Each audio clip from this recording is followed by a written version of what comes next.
Alright, so our topic today is improving multiple choice tests.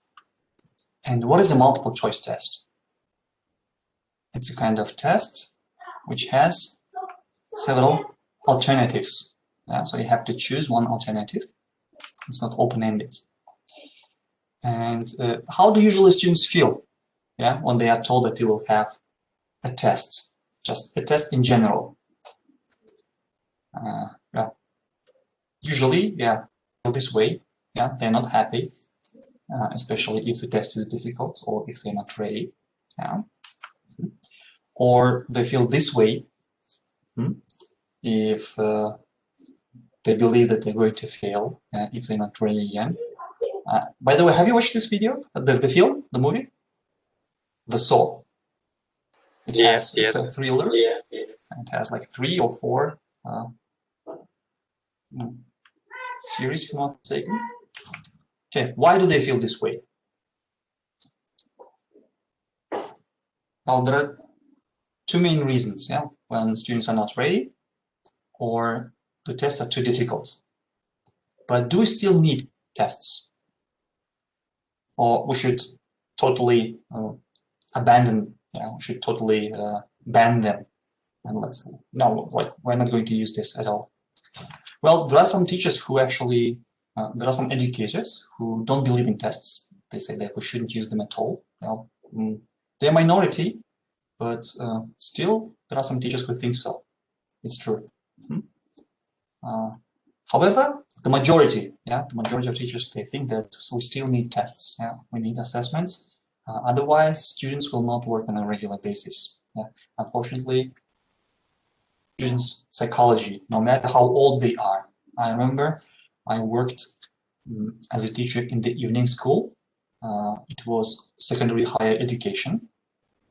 I taught teachers of mathematics, biology, German and Russian.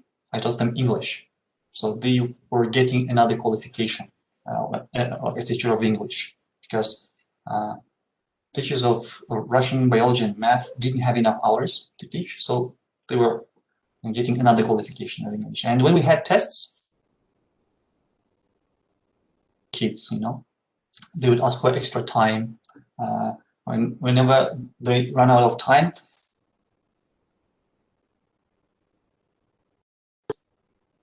from their hands, they wouldn't give, like, teacher, please, 1 minute, please, 1 minute. So this is student psychology. No matter, they actually were quite old. They were older than me. At the time I was 21. There were teachers who were 30, 35, even 40. But still they would behave so. It's a student psychology. They try to take shortcuts. There are no shortcuts in education. Or like in IELTS again. There are some courses. I'll teach you some shortcuts, how to do better in IELTS. They are lying. There are no shortcuts in doing really well in IELTS. You can learn some techniques, but it will help you if your proficiency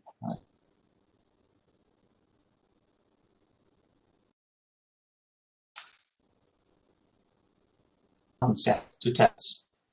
So why do we need tests? Well, tests, as I've mentioned, is a very important aspect in evaluation. And multiple choice tests actually can be a very powerful learning tool if designed properly. Well, this if is very important. In many cases, especially in our geography in Kazakhstan, a lot of teachers or test, they construct poor items. And because they construct poor items, especially in national examination,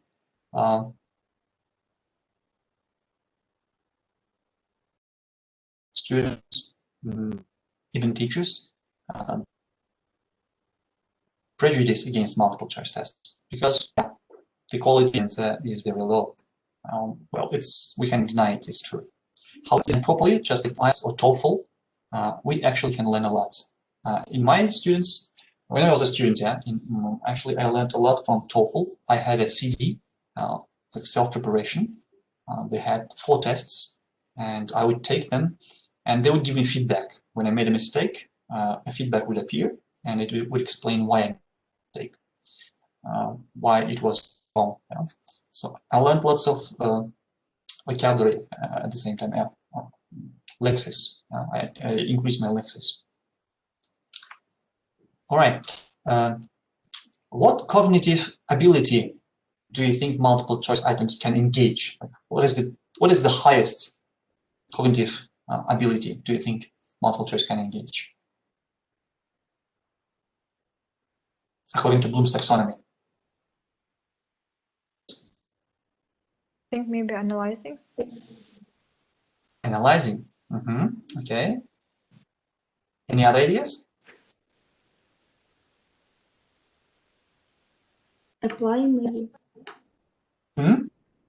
Apply. Apply. Apply. Yeah. Well, I think we can go up to evaluate. Yeah. Well, we cannot create with multiple choice because the items are already given, right? However, we can actually go up to evaluate. Students can judge quality of something because, for example, they might be given 3 items. Select the best writing task from the following, and 4 writing tasks could be given, and they would have to it's actually judging, evaluating the quality of something. So with the help of multiple choice items, it's till evaluation. It's quite possible, it's achievable. And this is by Thorndike. He says that with the help of multiple choice tests, actually, we can go up to analysis and synthesis. Yeah, so it's evaluation as well.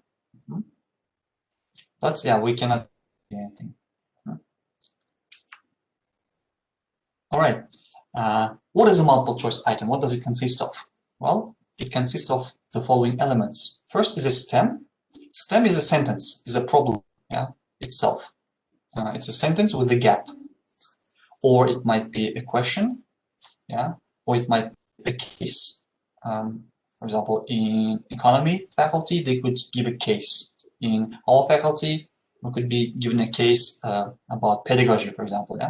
Students have to read and then choose one alternative. It is the correct option, the correct answer, and the distractor options. Distractors means wrong answers. Answer. Correct answer and distractors, they both called alternatives because we have to choose from alternatives, right? Okay, here what it looks like. So stem, a sentence, correct answer, D, and distractors. Distractors and correct answer, they're both called alternatives. So what are the advantages of multiple choice items? Can you name some advantages? For teachers? For teachers. Objectivity. Teachers for...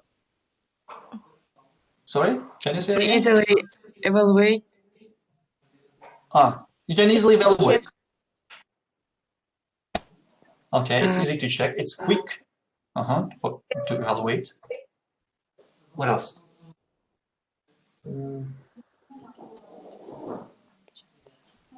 Easy to understand answers. Easy to understand answers. Yes. Okay, anything else? It is objective.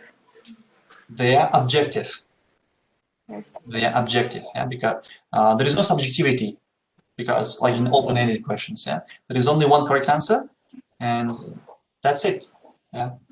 Students don't produce their own answers and they claim that actually they meant this, but you actually misunderstood me or something. Okay, here are the advantages. Can be used at all levels of learning, from beginner till proficient. It might be a good way to test higher levels of learning, like passive vocabulary. When students don't have to produce them, they just have to recognize the passive vocabulary. Scoring is easy and reliable, as you mentioned. It's very quick and economic. Nowadays we have scanners a lot of applications, even like mobile phones. In my time, we didn't have smartphones. When I was a young teacher, we didn't have smartphones. We would do everything manually. But nowadays we have scanners, not only computers, but even smartphones. You can use your smartphones to scan the papers. It can take you just 5 minutes. Students can't avoid the grammar point being evaluated. Yeah. The students do perfect continuous.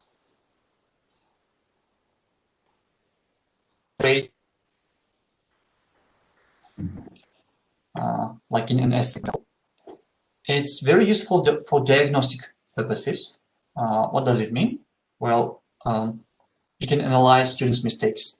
Like 50% of students made a mistake in question number 5. Oh, what is it? It's past perfect.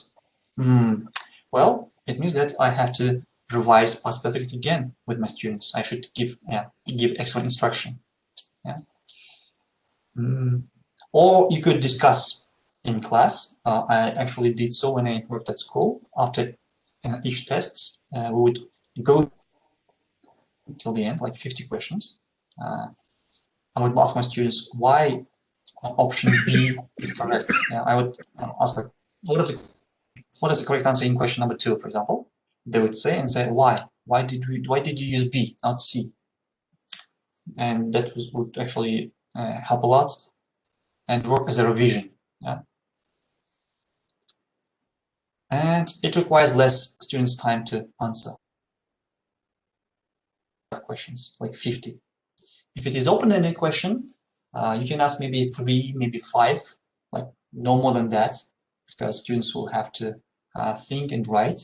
It takes a lot of time. But in terms of multiple choice items, you can ask 1 question per minute, and it's quite okay. How do students usually feel when they have a multiple choice test? Multiple choice. They usually ask this question like, teacher, what kind of questions are you going to ask? Yeah? Multiple choice or open-ended? Yeah. And they usually feel this way. Yeah. When they say that it's multiple choice, they say, yes, multiple choice, it's not open-ended. Yeah. Why do they feel this way? Why do they feel this way? Why do they feel happy when they're told that they take only multiple choice test, not open-ended? Because there are already, we have options. They can choose. They can choose some options. Yeah, they still have a choice. Yeah, even if they don't know anything, they can guess. All right.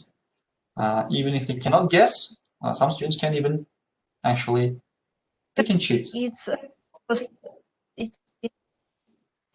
easy to cheat. Yeah, they just with when you look only once, yeah, you can remember like 3 answers. Like okay, B C D. Okay, B C D. B C D. Just with one look only. Yeah, some students have very good eyesight, and they can remember even can see from very far away and cheat this way. You shouldn't use only multiple choice tests in your final exams. You should use combination. Multiple choice, open-ended, fill in the gaps, paraphrase, yeah, all kinds of. And these are the limitations of MC items.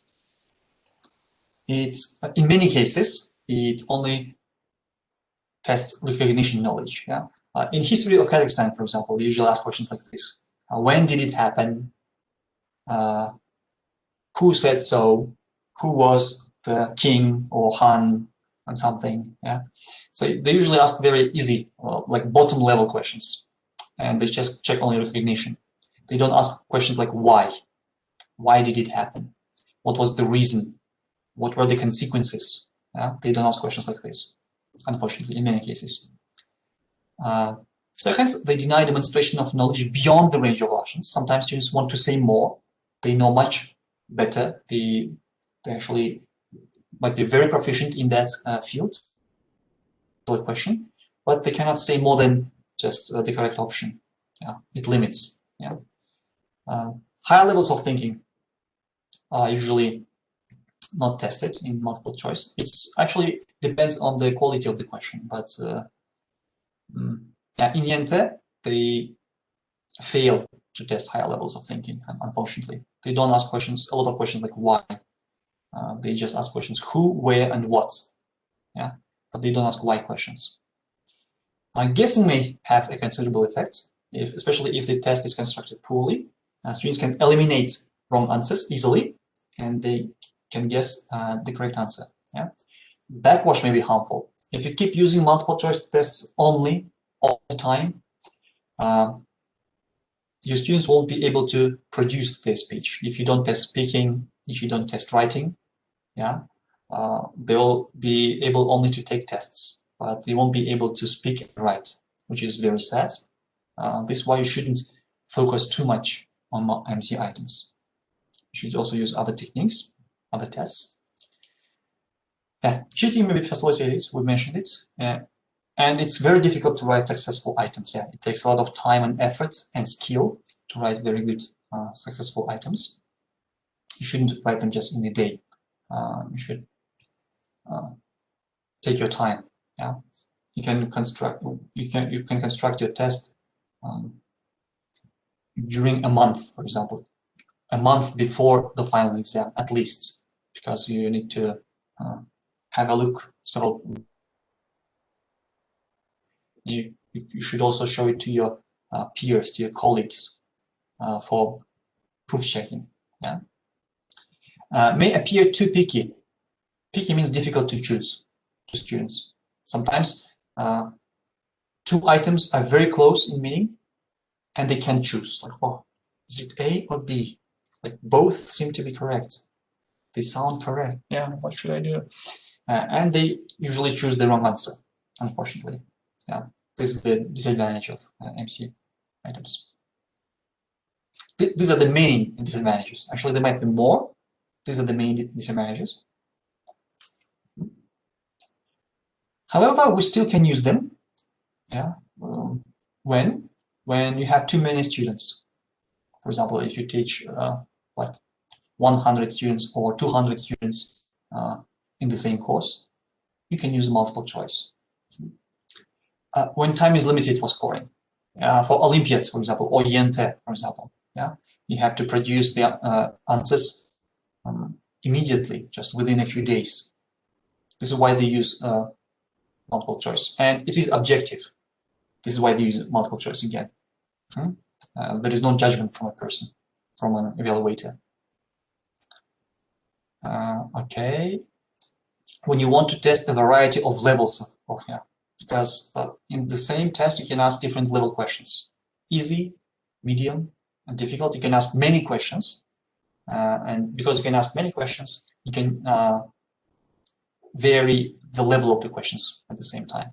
Yeah, this is why we use multiple choice items for level tests quite often, for placement tests. When you have time to construct the test items, yeah. If you don't have time, teachers usually ask open-ended questions. And they're limited, they just ask questions. But later, it takes a lot of time checking them. This is the disadvantage of open-ended questions. Okay. When you wish to test the breadth of student learning, breadth,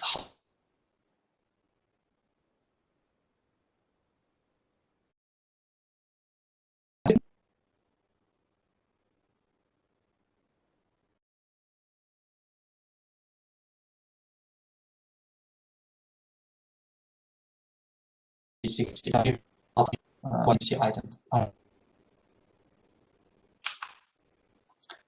Distractors. What about distractors? Well, research indicates that the best distractors for vocabulary items are either words that have a similar meaning to the correct word, but which are inappropriate. Yeah. For example, for example, names. Handsome and beautiful. Yeah. What's the difference between beautiful?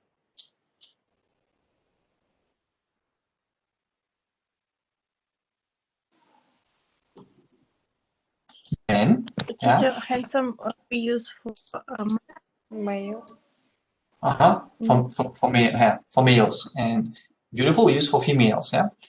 However, if you use synonyms, all alternatives must be synonyms. all alternatives must be synonyms. Yeah? Levels. Level. This is why I avoid using synonyms. Yeah? However, instead of using synonyms, you could use the same category. For example, body parts. If the question is about body, then all alternatives must be body parts. Yeah. If the question is about, let's say,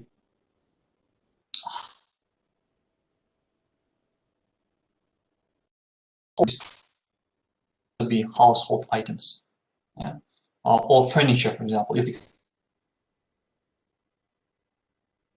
you can use desk, yeah, or chest of drawers, for example. Yeah? So you can use the same category actually. And second one, words that are contextually related, contextual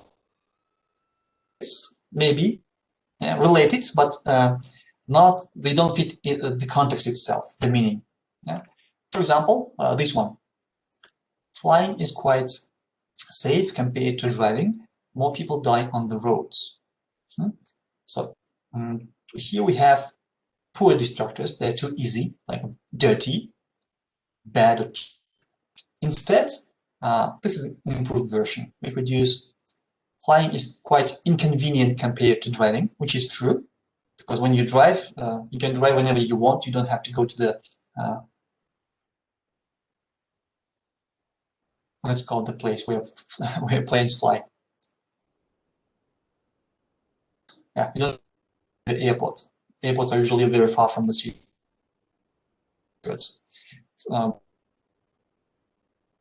Yeah. Is it comfortable? Yeah, driving by flying is quite comfortable. Is it time saving? It is. Is it expensive? It is. However, the second sentence here, more people die on the roads, signifies that we should use safe. So we're talking about safety. Yeah. All alternatives here might be appropriate, logically possible. However, only B is the correct one because of the second sentence. More people die on the roads. So about safety. Yeah.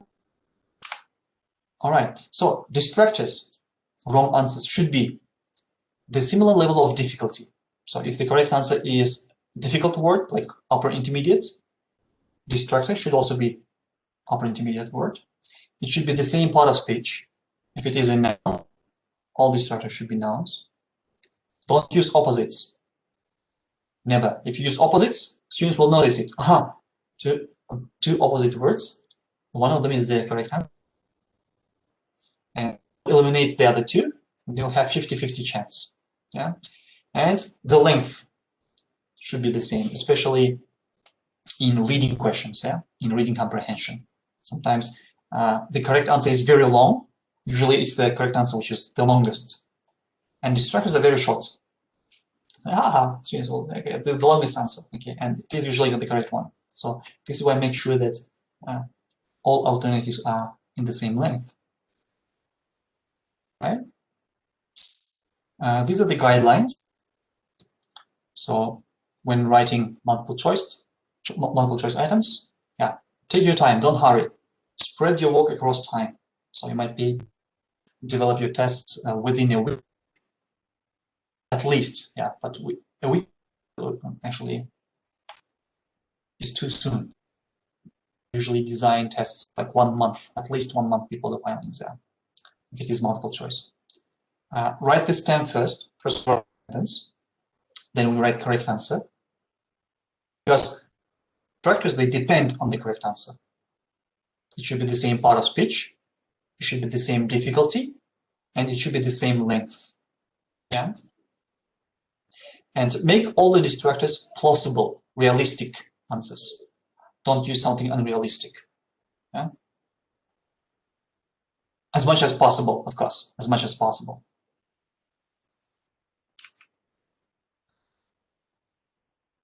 Okay. Write distractors that are distinct from each other. If all the distractors are too much alike, the test-wise students will use this clue to. For example, if the correct answer is body parts, yeah, if all the destructors are furniture, body part. So furniture, they cannot pick 3 correct answers. We eliminate it, so the correct answer is body part. Even if you don't know the correct answer, you can guess so. Yeah, this is why you should make sure that all alternatives are from the same category or totally from different categories. Body part, furniture, I don't know, animals, and tools, for example. Yeah, so all 4 should be different totally, or they should be from the same category. Okay, so you should use this approach. Avoid unnecessary repetition. So put it in this sentence. Yeah, don't keep repeating the same phrase. So put it in the sentence in this 10. And yeah, you usually ask problem or state the problem in a positive form. Yeah, of questions. And we try to use a positive form, a sentence, affirmative sentence. Now let's do the activity. Let's try to identify mistakes here. The correct answer is underlined, so you don't have to find the correct answer. You must find what is wrong about the structure of this test. So what seems to be wrong? Different categories, parts of speech. Yeah, exactly. Yeah, different category, different parts of speech. So on is preposition. Yeah, but interesting, like and about, they're not very appropriate. So instead, we could use. Oops, sorry. This in actually should go here in B, in like instead of like. Yeah. Okay, second one.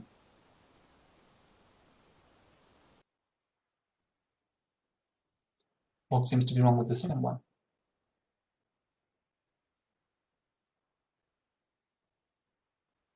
Yeah, guys? A carpenter, someone who repairs the made of wood. Pilot, doctor, student. What's wrong with these structures?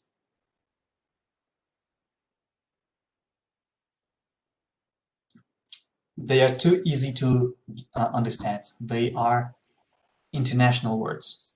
They are international words. Yeah, and they mean the same in many languages. Pilot, pilot.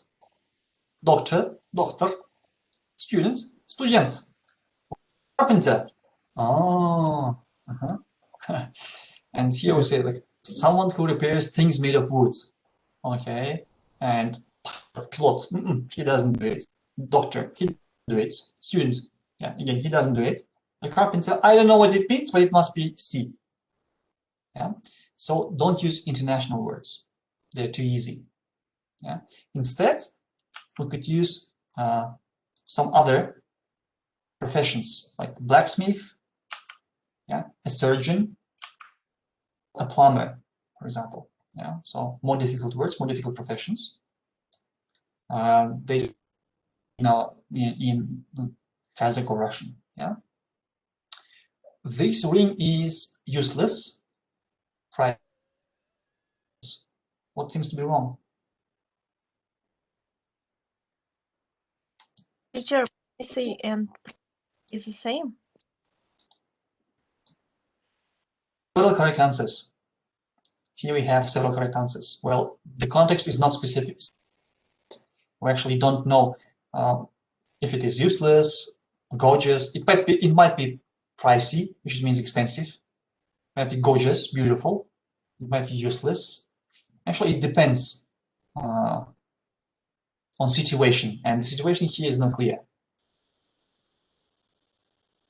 For example, because I broke up with my boyfriend, yeah, now it's useless. Now you understand that it is useless, yeah, and the other options are not possible. A common mistake when test makers unintentionally make construct two correct answers. Yeah. Okay. What about the fourth one?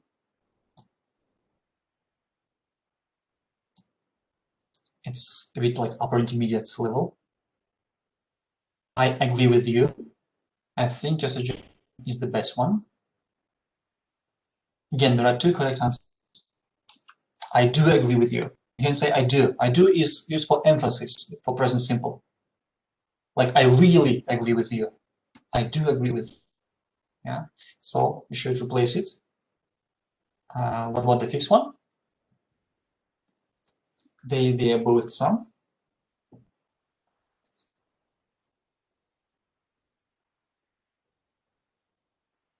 What do you think?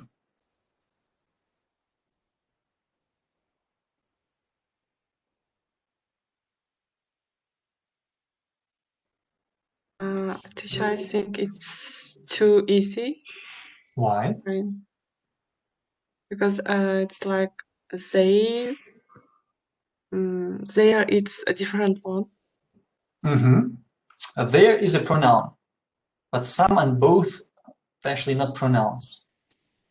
And they should be the same part of speech. If the correct answer is a pronoun, distractor should be pronouns too. Yeah. So you should use, for example, them or theirs. Yeah. Use different form of the pronoun there. There, they, theirs, them. This is a much better way. Okay, teacher, I have a question. In the first option, there is a mistake that it is lack of contact, or There are two correct answers in the fourth question. I do agree with you. Or A was I do agree with you. And you can say so. In real life, you can say so. I remember once I was in the committee. It was PGK like mid-test for second year students. And one of the students, she picked, you can't smoke in here. It's a hospital. In the keys, it was written, you mustn't smoke in here. It's a hospital. But yeah, it was only mustn't. But actually, you can say you can't here, which is synonym of mustn't in this case for prohibition. You can use can't for prohibition. Like you mustn't smoke or you can't smoke, they mean the same. Yeah, but in the keys, it says mustn't is correct answer. You know, so when creating keys, again, you must be very careful. There should be only one correct answer, not two. All right. What about the sixth item, number 6? What seems to be wrong? It's general knowledge, maybe. It's a general knowledge, okay. And there is something else. Let's say you read the text and then you have this. And then you have this question. What seems to be wrong? recognition. Recognition. Slaves. When slavery was banned in the United States, do you remember? When slavery was abolished? In which century?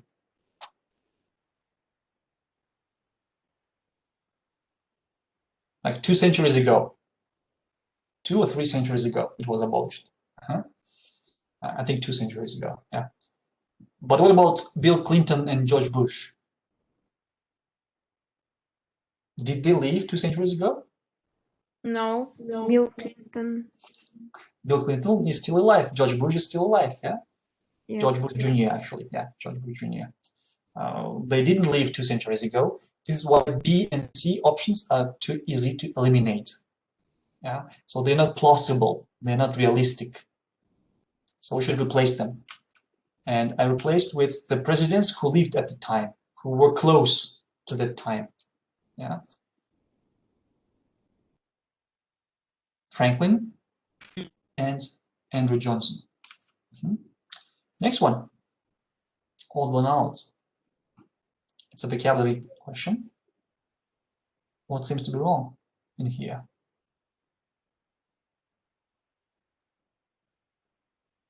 Different levels.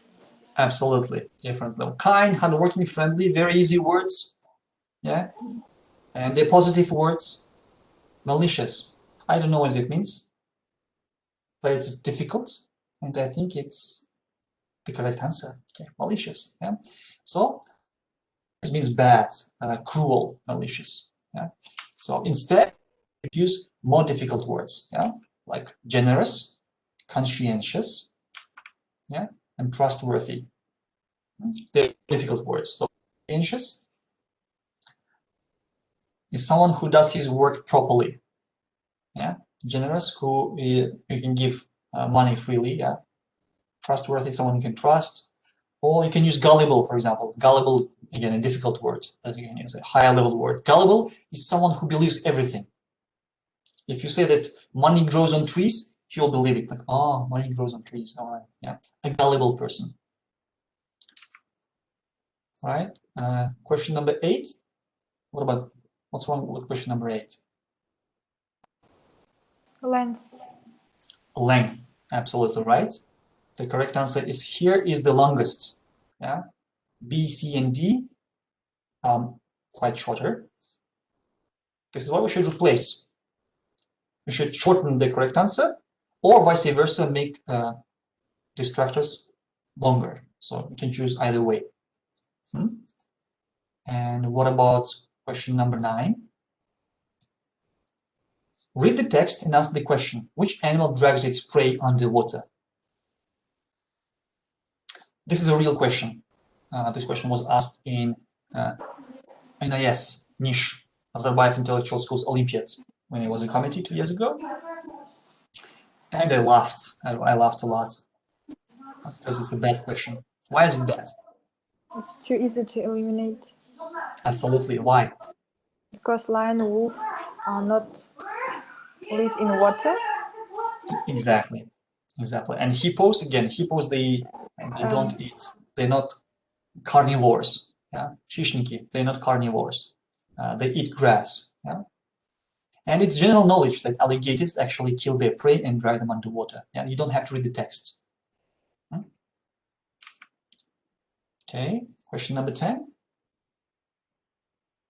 What seems to be wrong with question number 10?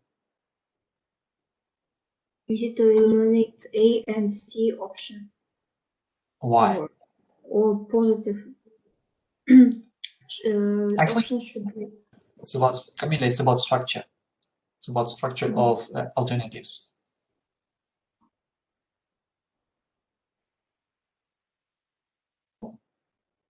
Wrong with the structure. Ableha, can you see? You're wearing glasses. Maybe you can see better. Huh, Ableha? No? Okay.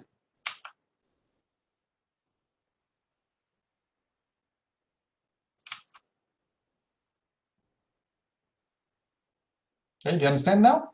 What should we do? Don't use Shiran well in all the options. Shiran well, Shiran well, Shiran well, Shiran well. Why do you do that? Yeah, just put it in this. Yeah, put it in the stem, and this way it looks even neater. Yeah? It's very neat, tidy, very clear. Yeah. So put as much context as you can in the stem, in the sentence. Don't repeat it in the distractors. Okay, and the last one, I think this is the last one. This is the reading part. Please read the then read the question. Okay. And then tell me why this is a bad question.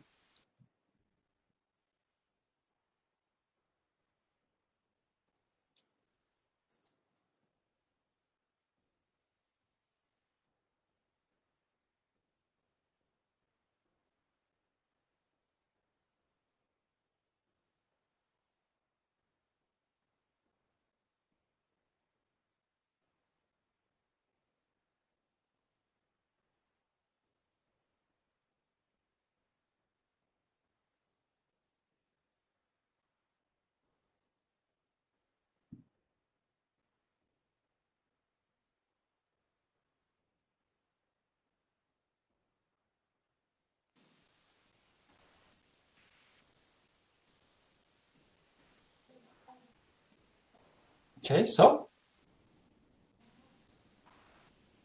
a question here is a poor quality, of poor quality. That is not paraphrase. Maybe should be Yeah, the correct answer is not paraphrased. Yeah, the correct answer is not paraphrased. Take me back to the prison. Send him back to prison. Yeah, so it's not paraphrased, and students actually can match it even if they don't understand what the text is about. They can just match. Yeah. Oh, similar words here. This is a low quality test. Yeah, they ask just who said so. Okay, what did he say? Who said it? Yeah. When did he say it? Yeah, these are very low level questions. It doesn't mean that we shouldn't ask them at all. We can, we should. If the text is long, we can ask several level questions like easy, medium, and difficult question. But still, if you have only one question in a passage, I would choose a higher level question, not bottom, but a higher level question. And I would improve it this way. What did the critic imply? Imply, what did the critic mean? Yeah, very common question in TOEFL. They ask a lot of questions like this in reading comprehension. What did he mean? Yeah, and now please choose the correct answer here.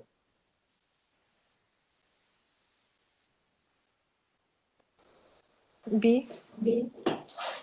Which one? It's B, I guess. Look, we have different answers now. Look, someone has said A and B. He wanted to be left alone in the prison. Actually, it's B, yeah. He still didn't like the king's writing, yeah, because it's sarcasm. He used sarcasm, yeah? Like, what do you think about my stories?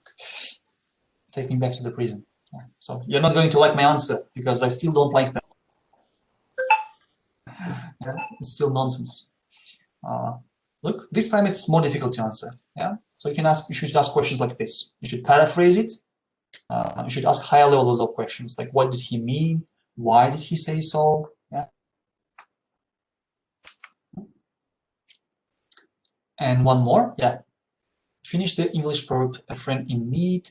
It's from Yenta. Yeah. Is a friend indeed. What's wrong about this question?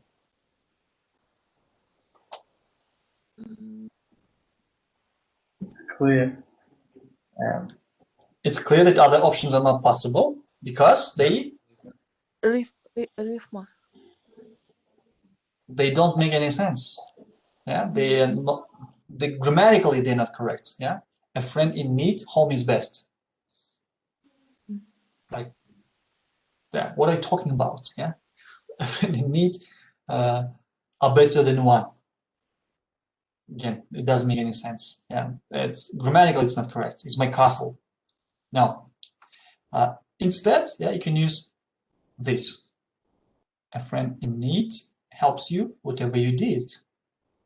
A friend in need is never looked for. A friend in need is the worthy one. Yeah, a friend in need is a friend indeed. Yeah. So C is the correct option. Yeah. All alternatives are logically and grammatically appropriate, but in terms of verb, it's only C. Yeah. Okay. Question number 13, pronunciation. What seems to be wrong with this one?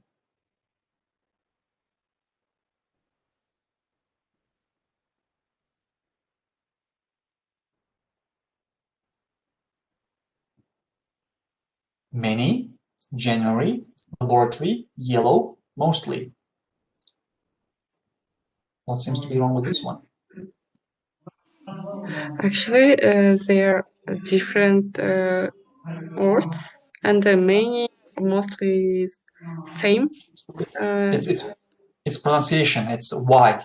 Yeah, we are focused on Y. Y written in bold, and we have to choose one different sound where Y is pronounced differently. It is yellow, but still, this is a bad quality question because why? It is easy to guess. Why is it easy to guess? Why in the end of the word? And this one. Or yes. It's in the beginning, right? So if you don't know these words, even if you can pronounce them, you can guess. Other words are used in the, yeah, no, this is in the beginning. Oh, it must be this one, yeah. So you should also use it in the end, like deploy. Again, but pronounced like y, deploy. In other, in A, B, C, and E, Y is pronounced as E. Yeah, most January and so on. Okay. Question number 14. Translate into English. Спорить. What seems to be wrong with this one?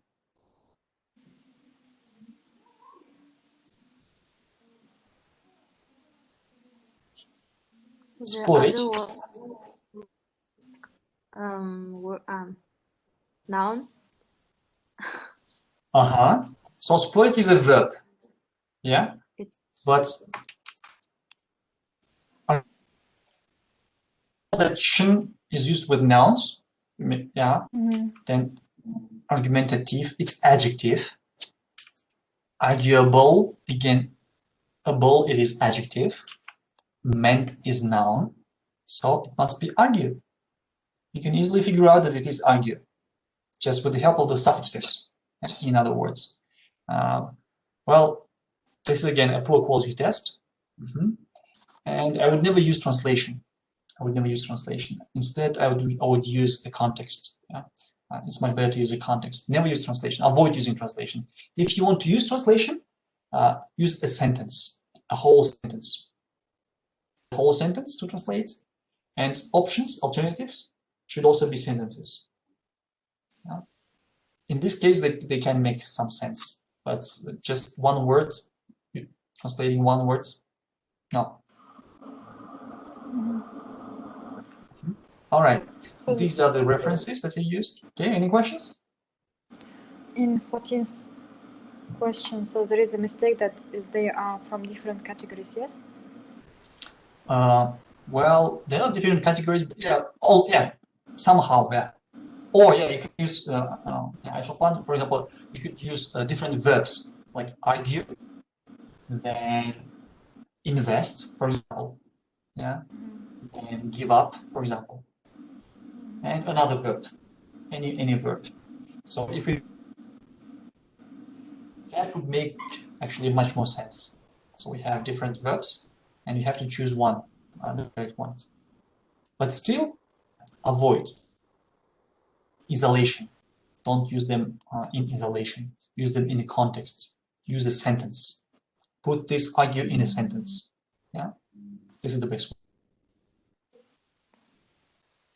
one. Dictionaries, you can use Reverso Context is a nice site. Some examples from literature. Yeah, for your STEM. Okay, I think this is it.